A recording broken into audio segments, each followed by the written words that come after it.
Hello folks, Yuri here in the basement. So I wanted to share with you my experience with foam cutting. I usually build with a white foam board, Dollar Tree, and a long time ago I decided that I would like to build something that flies on EDF, and people were building the A10s and C17s and whatnot and Visions, and I was thinking of building something that no one has never built out of foam. And you know, I'm Ukrainian, and I looked into what kind of aircrafts we making in Ukraine, and apparently it was no military aircraft built in Ukraine, no passenger aircraft is currently building in Ukraine, except some jets that have the lower turbine mount, and I didn't want to risk it because if it crashed it may break. So to make long story short, there was one aircraft, the Antonov An-74, which has a very significant design to it.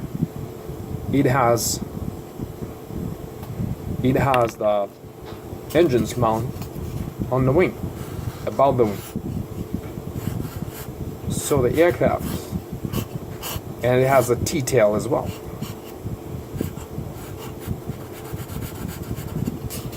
So the aircraft looks like this. So the turbines are above. The problem is, like, if I would make it out of the foam, it will look ugly, the boxy shape, and it has a very nice round fuselage. So I decided to experiment with the foam. So I bought myself a foam cutter, the very cheap one at AC Moore. I don't know if you can see underneath. So this is the handle. It carries two D-size battery, the biggest ones, and I attached that using the piece of aluminum and three screws to the piece of plywood, so I can have it stationary, so I can maintain a nice 90-degree cut.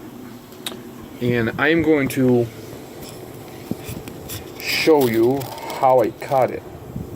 So for the fuselage formers, I printed like these pieces on a thicker like a label paper on my printer.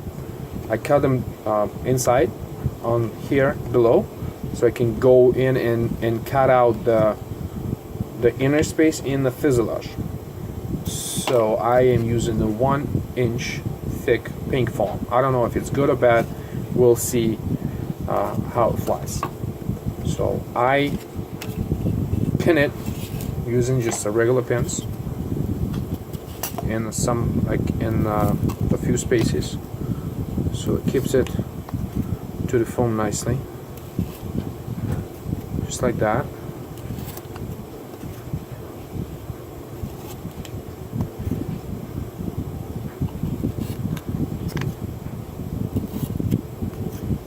Trying to do it on basically on every corner.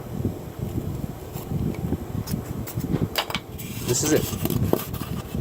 I left a little bit of space for sanding here, so it's about 2 millimeters from the actual shape of the former.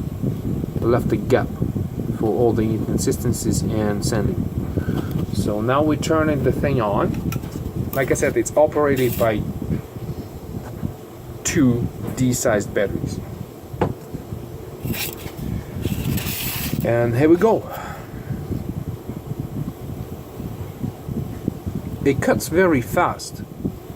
So then once you reach the paper former, you just like push it slightly against it, so you can have your shape nicely done. Just moving slowly and slowly. So I bought this two 50mm EDFs from Hobby King.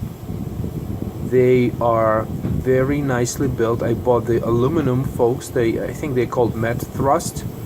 They were like $22 each. And the Hobby King claims that they're gonna produce about half a kilo thrust, like 480 grams of thrust, on up to 18 amp ESC. I have 25s, but they are inside of another airplane. So I test ran the EDF on the Turnigy Plus 12 amp ESC. What I can tell from the feeling in my hand, that thing pulls a lot of thrust. I think it pulls the promised 450, maybe 500 grams. And I kept it on the full throttle for about a minute, and the ESC was just barely warm.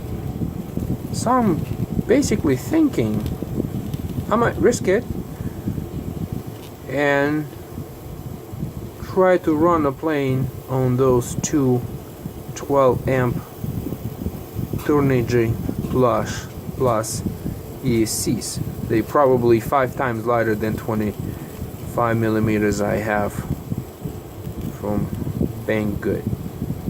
So we're reaching out the finish line on the outer shape.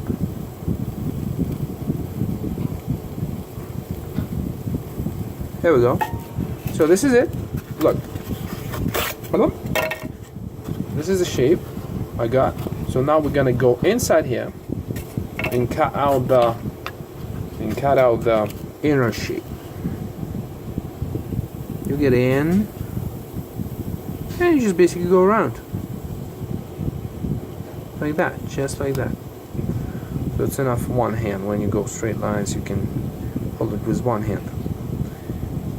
So I was thinking for a while, and I was looking at different methods of shaping the foam and with the formers and things like that, and I decided to go with this one. Not because I decided to go with this one. So when I am finished cutting my formers, I'm gonna make our square tube out of the foam board. Can't live without it. And we'll put them on in order onto that tube without the glue. So once they all together, I am going to send them to the shape, disassemble, put glue on, and just put them on that tube again. So the tube will give me a little bit of strength. Now you turn it off. Will give me more strength to it, I hope. Crash resistance or whatever. Now we need to glue this piece together. So we take the paper foam out.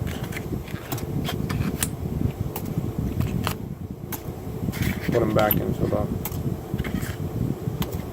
Oh, by the way, I'm using this simple device to vent the fumes of my... No, it's nasty. So I'm using the Gorilla Glue, brush in the water. The Gorilla Glue is activated with water, so you just like brush it one side lightly with it, flip it. Not much. The Gorilla Glue expands 3 to 4x volume, so I'm just like using this much glue. You can see, right? Not much. Just like that. We evenly spread it over the surface. Then take the rubber band and put it around, just like that. So I need to make 8 of these. This shape is just to it's for the landing gear, like that thing that the landing goes in. So for the wing, I will do the hybrid design. I will probably do the centerpiece for the turbines from the foam core, and the outer surface I'm gonna build using the regular technique of the foam board with the inner part of the paper peeled off for shaping a more natural look for the airfoil. We'll see you in the part 2.